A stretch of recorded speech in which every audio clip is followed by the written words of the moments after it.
नमस्कार सभी धर्मी लोगों का आपके अपने चैनल पर एक बार फिर स्वागत है। मैंने दुर्गा सप्तशती जो साधारण ज्ञान है, जो सामान्य रूप से मिल जाता है, वो सब आप लोगों को मैंने बता दिया। आज मैं दुर्गा सप्तशती के आदि चरित्र और दुर्गा सप्तशती के मध्यम चरित्र का महामात्य बताऊंगा। यह दुर्लभ ज्ञान है जो सभी को जानना जरूरी है, तो कृपया करके आप लोग मेरे चैनल पर बने रहिए। तो ये दो वीडियो बनेंगे, एक माता जगत जननी का आदि चरित्र का महामात्य और दूसरा मध्यम चरित्र का महामात्य। आज के युग में जो हम देखते हैं वो तो आधुनिक ज्ञान है, जिस पर दुर्गा सप्तशती का उसमें हम करते हैं। तो जो आदि चरित्र है, जो सबसे पुराना चरित्र है इस माता का, और उसके बाद का मध्यम जो चरित्र है उसके बारे में भी जानना जरूरी है, क्योंकि जब तक हमें पूर्ण ज्ञान नहीं होता तब तक पूर्ण फल प्राप्त नहीं होता। तो आज कृपया करके ध्यानपूर्वक सुने दुर्गा सप्तशती के आदि चरित्र का महामात्य, व्याकर्मा की कथा। इस कथा के आधार पर मैं आपको समझाऊंगा। ऋषि ने पूछा, सूची महाराज, अब आप हम लोगों को यह बताने की कृपा करें कि किस स्रोत के पाठ करने से वेदों के पाठ करने का फल प्राप्त होता है और पाप विनष्ट हो जाते हैं, अर्थात खत्म हो जाते हैं। सूत जी बोले, ऋषियों, इस विषय में आप एक कथा सुने। राजा विक्रमादित्य के राज्य में एक ब्राह्मण रहता था। उसकी स्त्री का नाम कामिनी था। एक बार वह ब्राह्मण दुर्गा सप्तशती का पाठ करने के लिए अन्यत्र गया हुआ था। देखिए, आपको इस कथा से यह मालूम पड़ेगा कि दुर्गा सप्तशती का जो पाठ करता है उसको कितना बड़ा फायदा हो सकता है। वह ब्राह्मण दुर्गा सप्तशती का पाठ करने के लिए अन्यत्र गया हुआ था। इधर उसकी स्त्री कामिनी, जो अपने नाम के अनुरूप कर्म करने वाली थी, पति के न रहने पर निंदित कर्म में प्रवृत्त हो गई। फलत उसे एक निध अर्थात गंदा पुत्र उत्पन्न हुआ, जो व्याकर्मा के नाम से प्रसिद्ध हुआ। वह भी अपने नाम के अनुरूप कर्म करने वाला था। जैसा उसका नाम था वैसे ही काम करने वाला था। धूर्त था तथा वेद और पाठ से रहित था। उस ब्राह्मण ने अपनी स्त्री एवं पुत्र के निंदित कर्म और पाप में आचरण को देखकर उन दोनों को घर से निकाल दिया। जब उस ब्राह्मण ने देखा कि दोनों पाप कर्म में लिप्त हैं, तो वो ब्राह्मण ने उन दोनों को, पत्नी और पुत्र को, घर से निकाल दिया तथा स्वयं धर्म में तत्पर रहते हुए विंध्याचल पर्वत पर प्रतिदिन चंडी पाठ करने लगा, अर्थात माता का पाठ करने लगा। जगदम्बा के अनुग्रह से अंत में वह जीवन मुक्त हो गया, अर्थात वह माता की कृपा से जीवन मुक्त हो गया। इधर वे दोनों माता पुत्र कामिनी और व्याकर्मा पूर्व परिचित निषाद के पास चले गए। एक निषाद इनके परिचित था, तो पति के मरने के बाद पत्नी और पुत्र एक निषाद के पास चले गए, जो पहले से परिचित था, और वहीं निवास करने लगे। वहां भी वे दोनों अपने निंदित आचरण अर्थात बुरे आचरण को छोड़ न सके और इन्हीं बुरे कर्मों से धन संग्रह करने लगे। व्याकर्मा चोरी कर्म में प्रवृत्त हो गया, अर्थात चोरी करने में प्रवृत्त हो गया। ऐसे ही भ्रमण करते हुए देव योग से एक दिन वह व्याकर्मा देवी के मंदिर में पहुंच गया। चोरी करने की नीयत से व्याकर्मा घूमता था, और इसी प्रकार वह घूमते घूमते वह देव योग से एक देवी के मंदिर में पहुंच गया।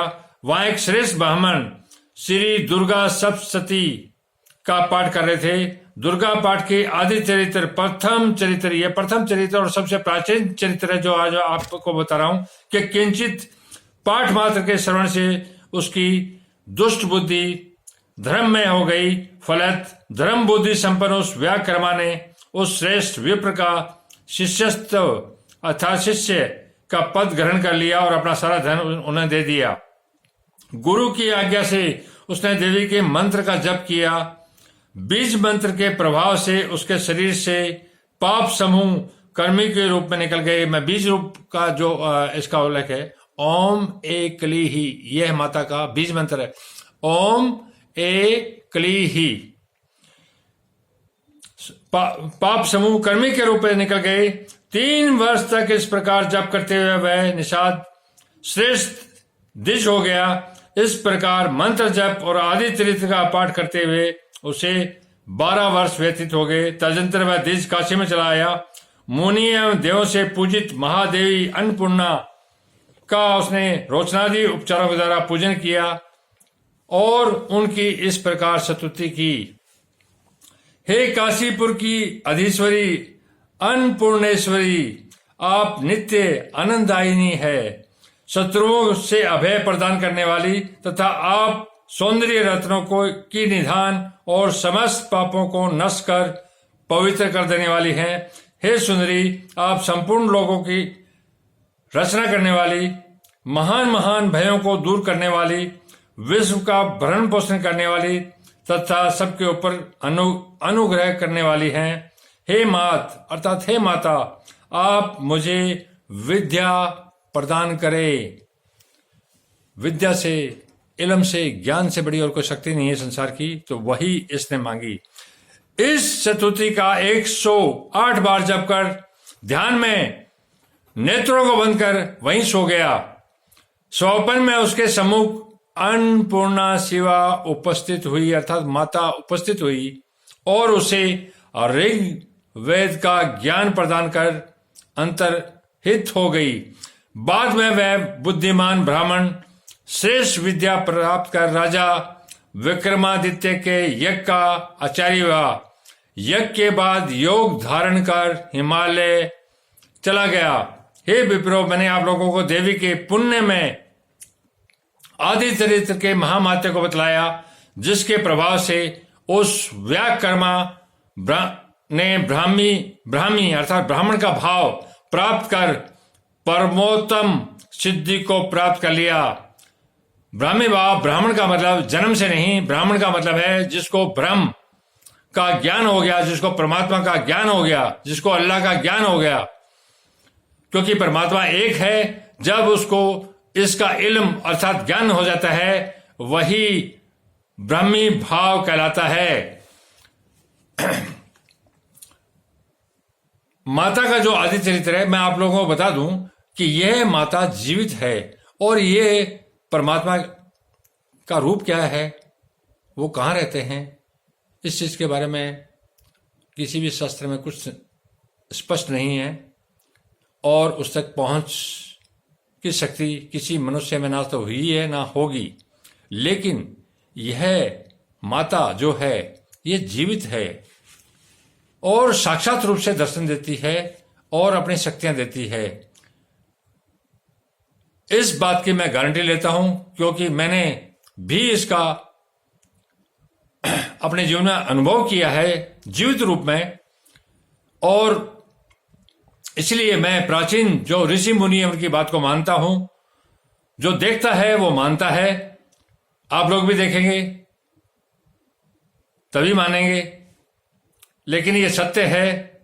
और इस माता का जो जीवित मंत्र है ओम एक क्ली ही, यह इसका बीज मंत्र है, अर्थात सबसे पहला और सबसे ताकतवर मंत्र।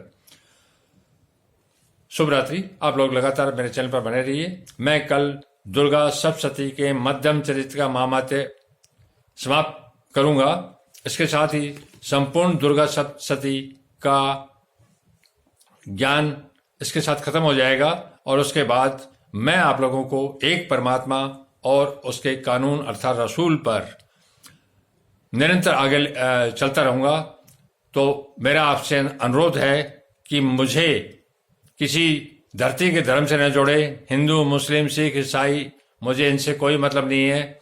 एक परमात्मा है तो एक ही धर्म है और एक ही ज्ञान है। मैं इसी पे चलूंगा, चाहे वो कुरान हो, चाहे बाइबल हो, चाहे गीता हो, चाहे वेद हो, चाहे गुरु ग्रंथ साहिब हो, चाहे दुनिया का कोई भी अन्य ग्रंथ हो, चाहे कोई किसी भी नबी गुरु से मुझे प्राप्त हुआ हो, वो सारा ज्ञान आपको उसी रूप में मैं अर्पित करता रहूंगा।